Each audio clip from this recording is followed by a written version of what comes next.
Ya estoy. Ustedes dicen, ¿eh? Ya.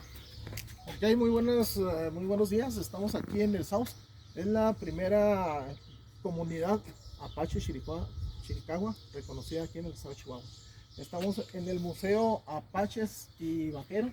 Ahorita vamos a pasar con Ángel Díaz para que nos dé la explicación completa. Su servidor Manuel Salcido, Alberto Lara, y aquí está Carlos González, órdenes. Israel González, servidor de ustedes.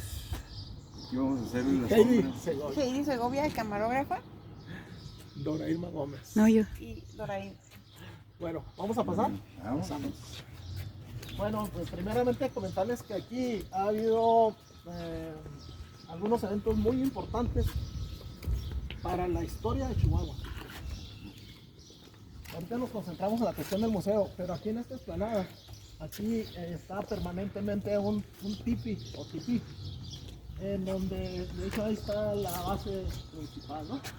En donde han venido los apaches de Mezcalero, de la reservación de Mezcalero en Nuevo México.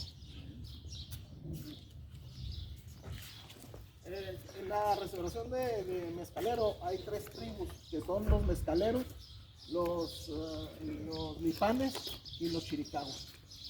Pero allá en el 2000, un grupo de amigos y descendientes provocamos que el gobierno invitara a la tribu Apache Mezcalero, y vinieron 67 personas. Entre ellos había danzantes que tocaban el tambor, y muchos vinieron con sus familias. 67 personas. Para eso tuvo que haberse hecho un consejo tribal. De hecho, hubo varios para que ellos mismos determinaran quiénes iban a venir. Bueno, pues esta es la hacienda del South. Me da risa porque esta era propiedad de don Luis Terrazas. Don Luis Terrazas fue 5 veces gobernador de Chihuahua. La primera fue en 1860. Y entre los hallazgos que encontré, don Luis Terrazas fue perito evaluador. Y eso no está publicado en ningún lado. Hallazgo de su servidor. Pues aquí tenemos a Ángel Díaz. Vamos a pasar aquí. Ángel, pues mira, aquí estamos con nuestros amigos. Israel González, Carlos González y Heidi Segovia. Hola, mucho gusto. Sí. Oye, Ángel, pues venimos a hacer el recorrido aquí al museo para que continúes. Claro que sí, adelante, que ustedes platicaron ya. Nada, Que esta es la entrada. La entrada. Pues bienvenidos, este es el concepto de Hacienda del South, es lo que queda de la Hacienda del South.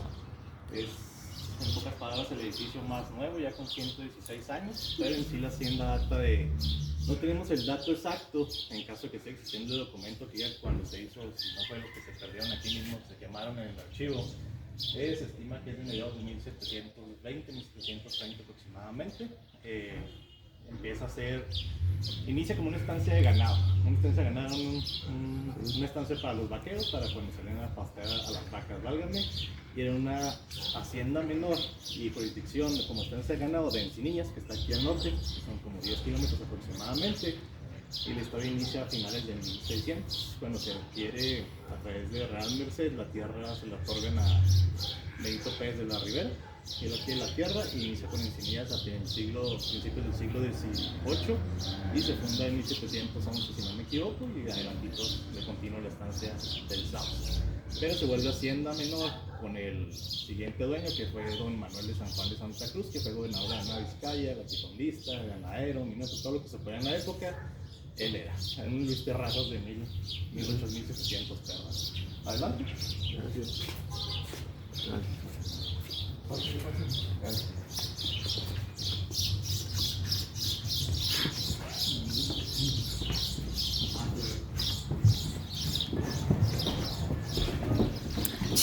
Chéqueme a ver si se está grabando. Sí. 2004, justamente.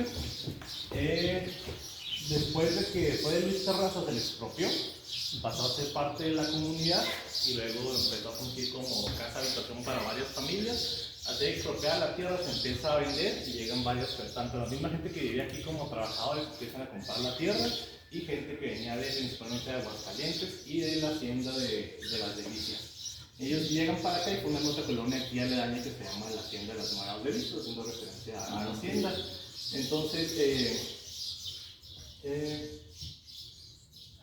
empieza a fungir como la primera casa para estas personas. También funciona como albergue para niños, funciona como la presidencia seccionaria, como se llama la seccional, funciona también como la escuela primaria, luego como la casa del maestro, y que en las últimas estancias son una especie de bodega y despilchadero ahí para la escuela misma que llenan aquí para muchas partes de la parte inferior, que son cámaras de ventilación con basura, y en el año 2004 se recupera, se hace la donación y se empieza primero limpiando el inmueble, haciendo restauración hasta el año 2014. Qué buena recuperación porque el edificio está precioso. Claro, sí, se hizo obviamente con los lineamientos que dictan la ley de protección de patrimonio. No se le metió nada que no estuviera aprobado por las independencias correspondientes como INE, y pues este es el resultado de esos 10 años de trabajo. Todo se le está dando continuidad porque realmente creo que nunca termina. Bueno, quiero agregar que originalmente el proyecto, el plan que traía Chico Beto, que fue el que inició con los trabajos aquí en la recuperación, era que se iban a hacer 4 salas. Una de ellas iba a ser en honor de don Benito Juárez, la otra de Teófilo Borunda, la otra iba a ser de antropología, porque a Chico Beto le ofrecieron un mamut para poner los amigos de Ojinaga. Es que participamos ahí en eso. Y la otra iba a ser para la pachería. Pero finalmente queda para la pachería. Sí, pues fue evolucionando mucho. Sí, justamente son los primeros proyectos, las primeras ideas. Luego se pensó para 2 salas para los apaches, una para Benito Juárez, otra para la vaquería. Al final se eliminó la de Benito Juárez y ya se empezó en 2014, pero ya con la instalación del bien museográfico y toda la museografía, ya se quedó lo que está hoy en día, y al final se optó por poner en esta ala de comunidad la historia de Benito Juárez aquí en Oaxaca, que tiene su estancia aquí, y la seccional, que en día la seccional es cuando conoce a un apache o mantonero. Y como bien ya mencionamos, hay dos temáticas por cual quieren mencionar, apaches o apaches.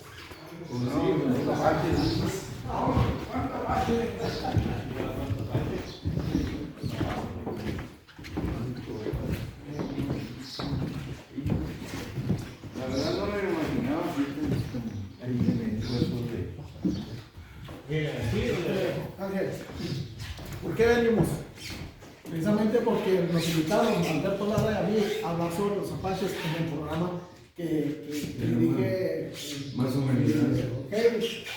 pero que ellos participan. Eso es lo mismo, pero ¿cómo se llama el programa? Más humanismo. Más humanismo. Okay. Entonces, ahí, estando platicando, les preguntamos, ¿ya conocen el museo? No, caray, o no, es urgente y es necesario que vengamos para que lo conozcan, y ya les habíamos hablado de ti, y bueno, eso es el motivo. Adelante. Miren, en sí, pues esta es una hacienda de los Terrazas, como mencionamos ahorita, pero según los censos y demás, aquí vivieron muchos apaches de paz. Bueno, muchos porque eran mayoría más que los mestizos que solían vivir por acá, ya que la población mestiza pues, variaba mucho según los problemas que tuviera el entorno. Justamente aquí estamos en lo que fueron las oficinas principales de la hacienda, esta era la casa administrativa, aquí incluso había un biombo que separaba esta habitación en 2, y aquí empezamos con la sala Victorio. Es una introducción aquí para los visitantes sobre la apachería, ya sé que vienen empapados, pero vamos a enfocarnos aquí en las exhibiciones que tenemos principalmente. Pero bueno. Y empezamos con esta vitrina que está en la esquina. ¿Me encuentran forma lo que es de la parte superior a la pieza que está expuesta ahí? Entonces ya saben. ¿Qué creen que sea? Acérquense. ¿Qué creen que es esa pieza que está en la parte superior? ¿Qué será? Pues, ¿De qué le encuentra forma? Porque ahí lo usarían. una cuña, para cortar algo. Más o menos. como una especie de hacha, ¿no? Efectivamente es una cabeza de hacha que vemos la cuña a la izquierda, que es el filo del armamento del objeto, y aquí poquito a la derecha, cargábamos viendo a la derecha, se vemos el surco que es donde ya la hojeta de madera o el mango. ¿Qué es lo que está al centro? ¿Qué creen que es lo que está al centro? Pues un zapato, ¿no? Una guaracha. Un guarache. Una olla. Lo que tiene de particular este guarachito es que este guarache, cuando, como les mencioné, aquí se empezó a usar como destilichadero para la escuela. Lo primero que hizo es una limpieza de las cámaras de ventilación. Conforme se fue escarbando a la parte inferior para ver la cuestión de cómo estaba la cementación, se encontró este guarache. Como les decía, era muy común que vieran apaches de paso dentro de las haciendas como esta. Entonces, como es más probable es que sea algún descendiente de apaches o un apache directamente de por acá. Esta vasija también lo que tiene en particular es que se encontró en la zona de los Tres Castillos, que ahorita vamos a ver un video relativo a eso y seguramente ya les comentaron que tiene importante aquí esa fecha, bueno, de seguridad y de esa fecha específicamente. Y las tres piezas que están aquí son puntas de pedornaje, una es de Tres Castillos, que es la que está a la izquierda, la del centro es de aquí del South, justamente un rancho que se llama Los 500 Rodillos, y la última es una zona de Anama que se llama La Cañada. Y en la parte de abajo así tenemos una colección de pedernales donados por el profesor. Puntas de flecha. Ajá, puntas de flecha, proyectiles o pedernales por el profesor Javier Ortega Urquidi. Salvo la pieza que está al centro, que es la más interesante que tenemos aquí. ¿Qué creen que sea? ¿O de qué encuentran forma? Es un vuelo, ¿no? Es una rótula, ¿no? Ajá, pero ¿por qué tendremos ese hueso ahí? A ser de algún personaje importante. Ese hueso que está ahí justo es una cabeza de fémur. Los fémures son los que están a los lados. Esos fémures de al lado son de red contemporánea. Pero esta es una cabeza de fémur de búfalo que tiene una punta de flecha incrustada aquí enfrente, si alcanzan a ver. Ahí lo impresionante es que ¿Fue que lo mató? no propiamente, porque los apaches a la hora de cazar, como saben, bueno, ya no hay búfalos, pero sabemos que andan en manadas, y a la hora de que se acercara alguien se pueden espantar y se iban todos corriendo, para hacer más peligroso, más difícil cazarlos. Entonces es importante cazarlos con discreción y darles en las extremidades para tumbarlos y ya después matarlos propiamente, porque también es dispararles en el torso, dispararles en la cabeza y las piernas, además de que se alborotan, le quitan un valor a la piel. Por eso es importante entrenarlos para no echar a perder las partes del búfalo. Si uno le da un disparo en el corazón directo, pues seguramente lo mata al instante, pero eso implicaría que si no le da la primera, tiene que dar varios y dejaría toda agujerada esa piel. Y ahora para llevarlo a hacer lo que hacen con los pichis, con la ropa, o la de intercambiar la ventana, pues ya nada mucho por ella. Por eso es importante darles en las extremidades y después matarlos propiamente. Esta pieza fue una donación también de una persona de una señora que se llama Doña Blas. No recuerdo su apellido ahorita, pero es originaria de aquí del South. Vamos viendo esta vitrina que está por acá.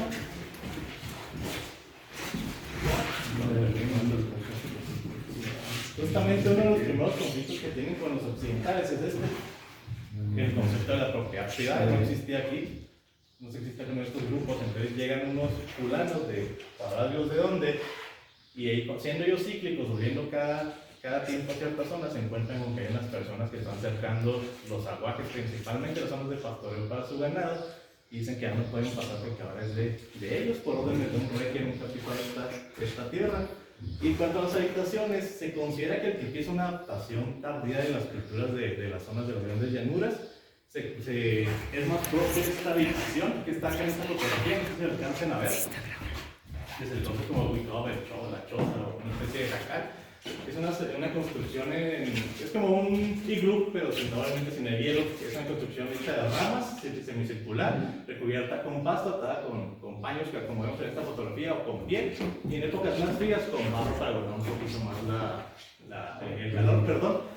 La diferencia de uno y otro principalmente, además del tipo de construcción, en mapas como este, por ejemplo, a veces se marcan las poblaciones hostiles y las poblaciones de paz dependiendo del tipo de casita que se pintaran en ellos. Se aparecían, por ejemplo aquí, aparecían tipis en algunos mapas o croquis, lo más seguro es que esa fuera una población hostil y se aparecían, población de paz y se aparecía un medio círculo, haciendo referencia a que eran poblaciones hostiles, ya que aquel implica mucho trabajo para realizarse, es cazar los animales necesarios, conseguir las varas para armarlo y el proceso de curtido de piel y de corte de piel también y armado, pues implica bastante tiempo. En cambio aquí llegaban al campamento, dejaban a las mujeres consiguiendo las ramas, donde ya llegan a una zona donde hubiera, ¿cómo se llama esta planta? Se me va siempre el nombre. No, que tiene ramas y tiene muchas uñas.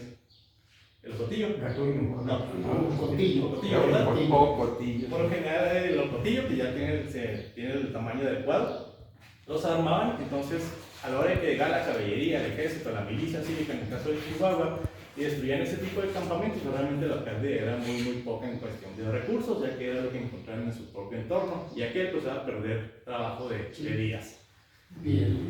Exactamente. Si ven esta vitrina por aquí,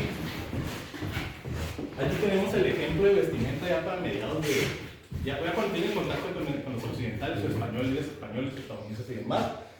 Realmente pues aquí vemos toda la influencia. El tipo de chaleco realmente no era así, una especie de piel, era una piel que era alargada, donde, si lo vemos así de la figura del animal, extendida, donde recortaban lo de las patas y la cabeza, y usaban un agujero al centro para poner una especie de zarape, podemos decir. Y aquí vemos la influencia con la tecnología de botones, pues las telas, donde ellos no tenían ni metalúrgica ni industria textil. Entonces ya vemos que van adaptando la usanza occidental a su vestimenta. Moderno ya, ¿no? Sí, ya exactamente. Y aquí vemos el calzado típico que son las teguas, que podían ser así una sola pieza, dos piezas con el mocasín y la bota, y el tubo de la bota, o simplemente el mocasín. Posteriormente en Chihuahua y zonas aledañas al estado se le empieza a llamar tegua, aunque igual calzado que cada uno se manufacturaba, uno así muy tosco. Acá por el otro lado tenemos el vestido, la vestimenta para la danza de la puerta, que yo siempre lo relaciono porque en esencia es básicamente lo mismo con la celebración de los 15 años para nuestra cultura. Hace 80, 100 años, ahorita ya no es tan similar, pero antes sí, que la representación social de la muchacha indicando que estaba lista para casarse y está en busca de pretendientes. Con este vestido hacían la danza, y lo común era que el interesado entregara una dote al padre para adquirir a la muchacha en matrimonio. A su vez debía tener cierta derecho, cierta reputación, no se le iba a entregar a cualquier fulano que se le pueda pedir, o como en cualquier otra situación, cualquier otro contexto, cualquier otra cultura, el muchacho se la robaba y se iban a vivir a otro lado, ya sea una población mestiza que aquí como el South, o a otro grupo, a otra zona indígena. Vamos a ver esta vitrina que está por aquí. ¿Qué viene ahí? Pues no son plumas, pipas, carreros, bolsas. Efectivamente, tenemos las pipas para fumar, el tambor para las percusiones, Las demás reuniones. exactamente. Tenemos ¿cómo le quieren ahorita? La bolsa, que es principalmente para el transporte de objetos, un collar que es principalmente para los hombres de medicina, ya que los apaches, fíjense ahí, había una descripción que Paloma y nos dejó ahí. Venían visitantes de otro lado, 1700, 1800, de otro lado del país o del mundo, hacia esta zona de apaches. Les decían, si tú te encuentras con un nativo, con un indio en esa época que les mencionaba, no sabes de qué grupo es y sabes si estás en peligro o no, fíjate cómo va vestido. Aquí los principales para mediados de 1800, pues según la mitad de 1700, los hostiles eran considerados los apaches y los comanches. Entonces decían, fíjense cómo va vestido, porque no se visten igual. Los comanches, guerreros, ellos exhiben sus premios de guerra en su vestimenta, en su forma de ser. Mientras que un apache, ellos son principalmente vigías, entonces ellos van lo menos ornamentalmente posibles, y ellos si se dejan ver es por alguna razón. Hay una narración en una crónica de un viajante francés que estuvo por acá, no recuerdo el año, pero fue en el siglo XIX, que dice que él vivía en una caravana aquí a lo largo de lo que es la carretera panamericana, y dice que él de un caballo solitario, ve el caballo, se le hace raro, hay un caballo que se le escapó a alguien seguramente. El cochero que iba manejando la diligencia le dice, ese no es un caballo solo, ese va a un apache seguramente trepado a un costado, y más adelante nos van a detener, va a tener un retén. ¿Por qué? Pues ella sabía eso, no se mataban ahí. Justamente pasa eso, ven el caballo, se va, más adelante los detiene un grupo de apaches y empiezan a revisar las mercancías que llevaban, supuestamente lo que llevaban prisioneros apaches dentro de ellas. Tenemos también el tocado que tenemos para diferentes razones y una adaptación de un escudo. Hay quienes consideran que el escudo apache Así como se ve, es una adaptación de la rodela española, que es un escudo también circular, de madera, de acabados metálicos y pintura también. ¿Tienen alguna duda o pregunta hasta ahorita? No, está bien, gracias. Sí, pasamos a la siguiente diapositiva.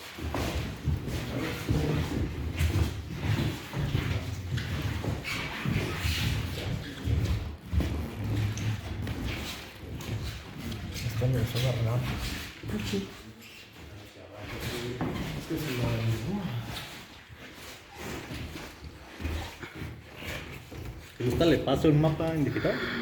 Órale. En ese lado he hecho una, ¿Cómo no me dices antes? una buscada y el domingo que viene en Chihuahua y ya ahí se lo mando. Aquí van a ver un cortometraje alusivo a la batalla de los Tres Castillos. Veamos aquí. La batalla de los Tres Castillos, el llano de los castillos y los Tres Castillos. En el estado de Chihuahua, al oeste del desierto chihuahuense, existe una planicie semidesértica llamada el Llano de los Castillos, en el actual municipio de Coyame.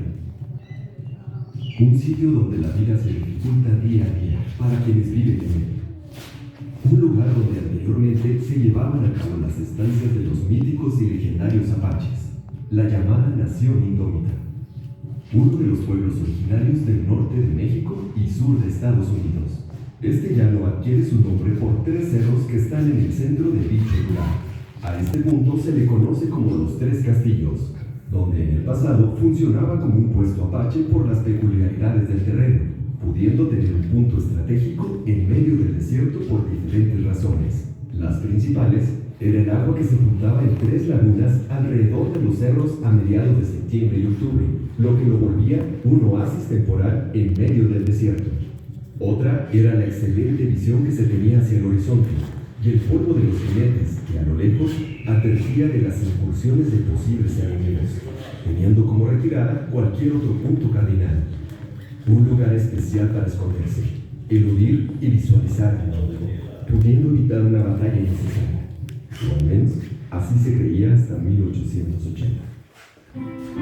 Joaquín Terrazas, campeador de muchas batallas, contra los rebeldes, los llamados traidores, contra franceses y contra quien más se le recordará, los bárbaros.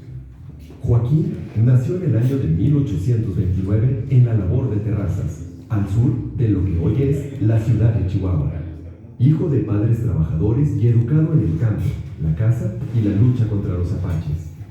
A sus 20 años y tras la muerte de su padre, se vuelve la cabeza familiar, al cuidado de su madre y hermanos. En el mismo año en que se casa, 1851, inicia sus primeras campañas formales contra los apaches, dentro de la milicia de Churisca, San Andrés y Santa Isabel. A través de estas andanzas, en 1851, el Estado le comisiona intentar un armisticio con los jefes apaches Venancio, Agatón, Gorgonillo, Antonio, El Zurdo, Tarachi, José Nuevo y Coleto Amarillo, iniciando con ello una larga batalla en contra de este pueblo. Participó dentro del batallón de guardias nacionales en las diferentes batallas en el norte del país. Se le dispuso a servir de guía al presidente Juárez rumbo a Paso del Norte. Participó en la batalla del 25 de marzo de 1866 bajo el mando de don Luis Terrazas. Fue jefe de la milicia cívica del estado de Chihuahua y subiendo de rango en cada participación hasta alcanzar el grado de coronel, agitándose los tratos con los apaches y llegando una sequía en el año de 1878, los conflictos explotaron por falta de raciones, sumándose el escape de Victorio de la reservación en San Carlos. Victorio. La leyenda en el norte de México sobre Victorio dice que fue un niño mestizo, hijo de padre apache y madre mexicana, que fue cautivo por los apaches, criado como uno y quienes con el tiempo le nombrarían su líder. Siendo así, Victorio representa el símbolo de dos culturas que chocan y se rechazan con violencia. Desde joven participó en las correrías del jefe apache Mangas Coloradas, que realizaban en ambos lados de la frontera entre Nuevo México y Chihuahua. Después de la muerte de Mangas Coloradas, Victorio es reconocido como líder. Era conocido por su maestría en la planificación, escogiendo siempre lugares con todas las posibilidades para resistir, ganar o, de ser mejor, escapar. Sobresalía con maestría en la vigilancia para eludir al enemigo, ya que además de los ejércitos mexicanos y norteamericanos, también se enfrentaba a los exploradores apaches de San Carlos. Los contextos mexicanos y estadounidenses hacen que la vida de Victorio sea de resistencia. La resistencia al sometimiento, la muerte y la expulsión de las tierras donde había nacido y crecido. En 1870, una riña lo lleva a escapar con alguno de sus cabecillas, buscando como asilo a México.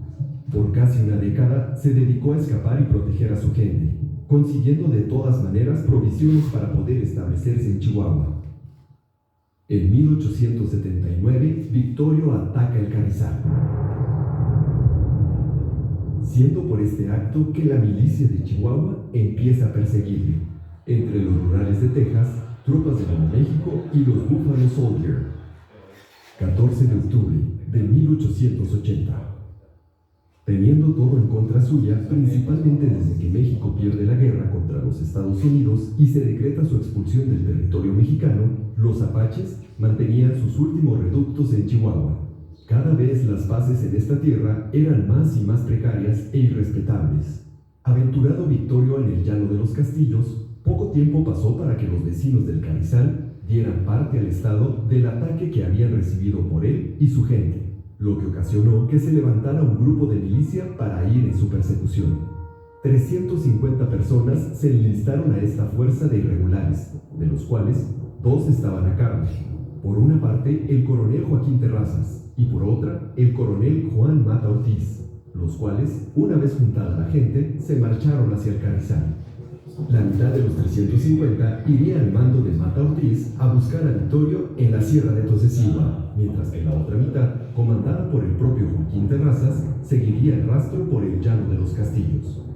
Con la esperanza de poder encontrar en Chihuahua lo necesario para sobrevivir, Victorio decide seguir en el oasis temporal de Tres Castillos. Pasados algunos días de octubre de 1880, Joaquín en su rastreo por el llano desértico obtiene un indicio de sus hombres, los cuales, al acercarse a los aguajes de Tres Castillos, pudieron observar a algunas personas del grupo de Victorio y rápidamente volvieron a dar parte al coronel. Obteniendo tan importante información, rápidamente Terrazas mandó dar parte a Mata Ortiz para tener a ambas facciones juntas, emprender marcha y atacar a los apaches de la estancia de los Tres Castillos. Aproximadas las 7 de la tarde y acercándose sigilosamente la milicia, aprovecharon la caída del sol que en octubre ocurre más temprano. Estaban listos para atacar. Por su parte, los apaches se percatan de la emboscada y sin el tiempo para poder emprender retirada y proteger de la refriega a sus familias, se preparan para la batalla. La avanzada apache iba capitaneada por el mismo Victorio. En sus corceles se abalanzaron los pocos guerreros contra la avanzada de los 350 irregulares de Chihuahua, empezando así la batalla. Unos instantes pasaron y de entre los irregulares salieron los hermanos Corredor, rarámuris de origen. Uno de ellos, llamado Mauricio, se posicionó con un rifle y en un momento disparó contra el apache que encabezaba al enemigo, dándole en el pecho. El apache cayó de su caballo con una herida de muerte. Al ver eso, el resto de apaches rápidamente se acercaron y recogieron el cuerpo, para luego atrincherarse en el cerro sur de Tres Castillos, y con ello proteger a sus familias, así como el cuerpo del abatido Victorio, que había muerto por el tiro del rarámuri Mauricio Corredor. Durante la noche del 14 y la madrugada del 15 de octubre, los gritos, llantos y alaridos de las mujeres resonaron con ímpetu. Llegada a las 10 de la mañana del 15, se decide que las mujeres y niños se rindan para poder con ello salvar la vida de las familias. Quedando tan solo 3 rifleros apaches, que al rechazar el perdón de vida con su rendición, decidieron batirse en batalla sabiendo que no estarían tristes con su muerte, sino por los que llorarían su partida. Abatidos los últimos rifleros, los chihuahuenses dispusieron llevar cautivos y atados a los sobrevivientes apaches a la hacienda de Agua Nueva, donde pasarían la noche como prisioneros en las caballerizas, para luego ser remitidos a Chihuahua y otros sitios para distribuirlos en las casas de obraje.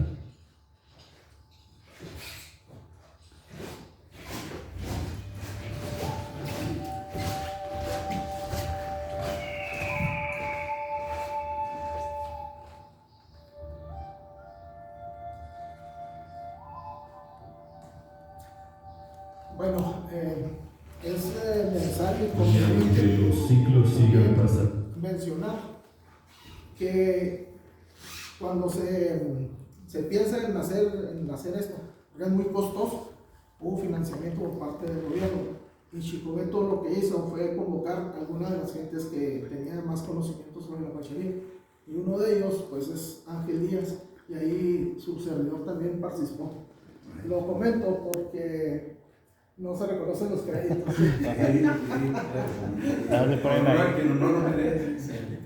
Le ponen ahí nada la empresa que hizo la animación, pero no tomaron en cuenta a nadie más. Pues todo nuestro reconocimiento, porque gracias a estas acciones, la apachería no es una historia perdida. Así es de lo que se trata. Así es. Sí, aquí el Saus también tiene mucha historia, ¿eh? Aquí el Saus era una de las partes, ahorita lo mencionaba Ángel. Está Encinillas, está Agua Nueva, está el Saus. Prácticamente toda esta zona era zona que atacaban los apaches, pero que muchos vivían en las sierras de aquí. ¿Por qué Encinillas? Porque Encinillas era el proveedor de productos cárnicos de la ciudad de Chihuahua. ¿A qué me refiero con productos cárnicos? Ahí criaban caballos, mulas, reses pocas, chivas, borregas, y todo eso lo comercializaban hacia Chihuahua. Pero aquí pues era parte también de la crianza. Por eso cuando llegaban los apaches, llegaban y de repente se iban con mil animales. Dicen, ¿cómo que 1000? Pues sí, pero había 5000 chivas, había 5000 borregos, había 5000 caballos. Entonces tenían la gran facilidad de que podían llegar en la noche, podían atacar, eran estrategas naturales. Aunque estaba muy vigilado, pero de alguna manera lo hacían y se robaban grandes cantidades de animales. Voy a platicar ahorita que nos diga Ángel en dónde está el cerro de la campana. Les voy a platicar esa historia. Estaban por aquí en alguna ocasión en fiesta aquí en el Saus. Llegó una parcialidad de apaches, atacó, todos a correr, a esconderse, y los apaches precisamente apenas iban a instalar una campana en el templo de aquí. Los apaches lo que hicieron es que se la robaron. O sea, no tenía casa, ¿verdad? Pero de alguna manera se la robaron. Entonces, pues así quedó, que la gente del pueblo estaba muy triste, muy compungida.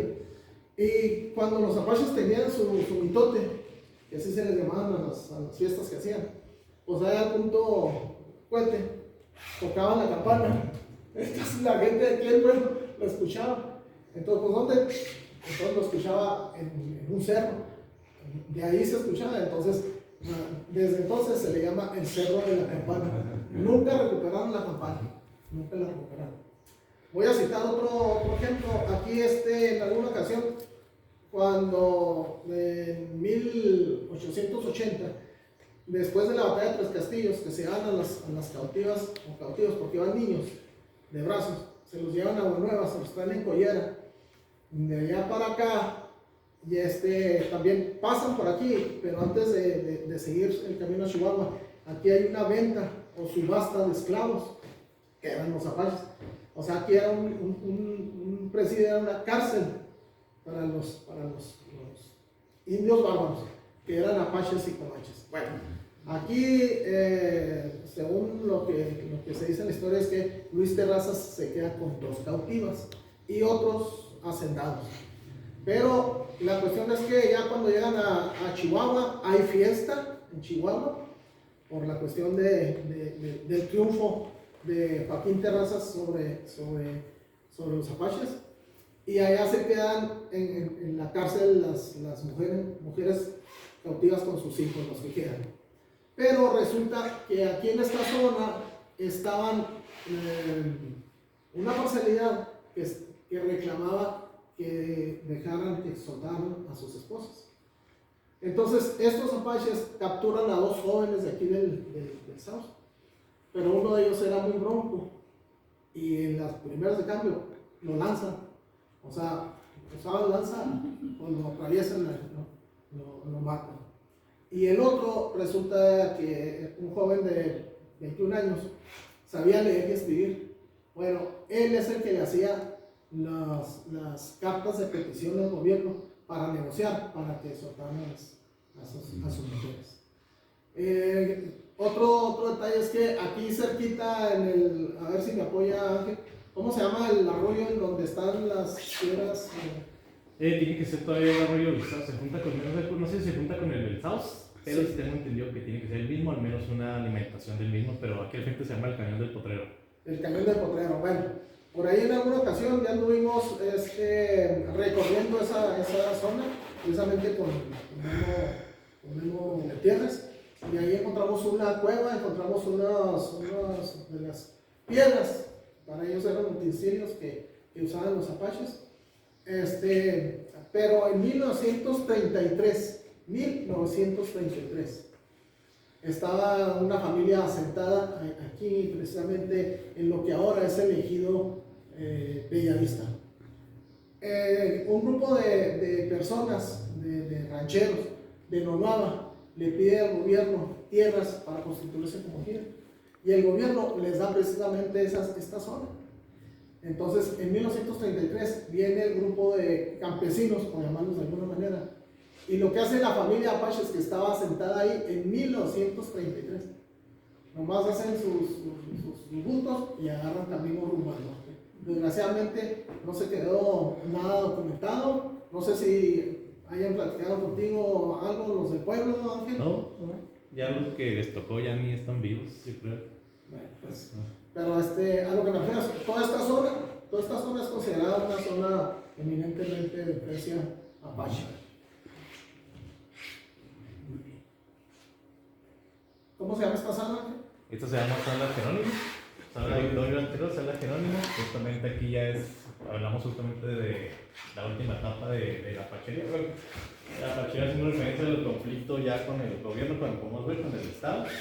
Tenemos otros artículos, como pueden ver, un poquito más de guerra, como la materia de línea que tenemos sobre el arco, las flechas, los diferentes tipos de mazo, cuchillo, de lanza, bueno, de características que tiene un mango de asta de venado, que tiene dos puntas que también son para el cortante, una réplica de una funda que entrega Jerónimo, una de las ocasiones en las que se rinde, la masa, como digo, de piedra, que es la que está en la parte de abajo, y la masa de raíz u horqueta de mezquite, que eran uniones tan fuertes que también los usaban los herreros como mazos para la hora de poner las herraduras de los caballos.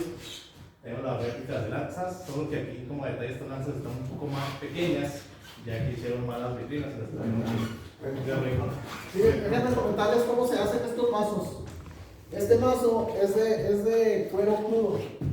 La particularidad del cuero crudo es que primero se busca una piedra bola, ¿sí? No tan grande, ¿sí? Por la cuestión del peso, pero se busca una piedra de río más o menos de este tamaño, del tamaño de la mano, y luego se le pone cuero crudo. Pero aquí estoy viendo, aquí podemos ver con claridad, nos hicieron perforaciones y está cocido. Está cocido, entonces se pone la piedra y luego el cuero, pero con un pedazo de rama. Y se enreda la piedra con el pedazo de rama, y cuando se seca, se queda, aparte, se queda como una piedra. Entonces ya forran el palo y le ponen una asa. Imagínense que viene alguien detrás de ti con un mazo en donde te golpea. Si te golpea en la cabeza, te mata. Si te golpea en el brazo, te lo quiebra. En la espalda te quiebran las costillas, en el pecho, pues no se diga. Entonces, este era un arma, o sea, pues sí, mortal, pero usaban más lo que eran el arco, flechas, y todos traían siempre. ¿El hacha? El hacha, no, pues ahí está.